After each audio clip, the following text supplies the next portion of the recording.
Aujourd'hui, le nouveau président trône en une des magazines sur les étagères du centre de documentation de l'ENA. En 2003, il y apprenait dans cet amphithéâtre les rudiments de la haute fonction publique. 7 mois passés à Strasbourg. Parmi les 140 membres de la promotion Léopold de Sédar Senghor, le jeune Emmanuel Macron, 25 ans. Et Olivier Becht, le maire de Rixheim, se souvient parfaitement de son camarade de classe.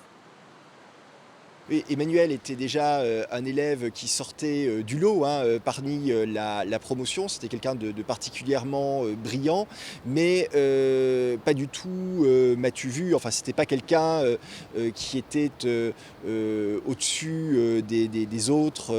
C'était quelqu'un de très chaleureux, de très humain, de très ouvert. Un étudiant à l'aise à l'oral et à l'écrit, déjà passionné par la politique, habitué de ce bar où il partage déjà sa vision avec ses camarades.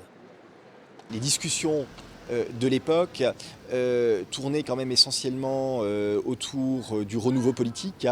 Déjà, Jean-Marie Le Pen, deuxième tour de l'élection présidentielle en France.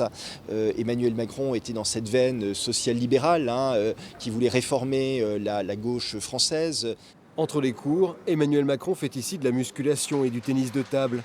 Sa compagne Brigitte lui rend visite dans sa colocation à Eunheim. Il rentre souvent le week-end, mais il s'imprègne de cette page alsacienne de sa vie, apparemment agréable, loin des examens de fin de cycle et de Paris. Je pense que Emmanuel Macron a particulièrement apprécié son séjour à Strasbourg durant sa scolarité à l'ENA. Je pense que ce sera un président accessible et qui aura à cœur de défendre les singularités et les dossiers alsaciens. Olivier Becht le concède. S'il avait perçu chez Emmanuel Macron un grand talent, il était loin de se douter à l'époque qu'il allait le mener jusqu'à l'Élysée.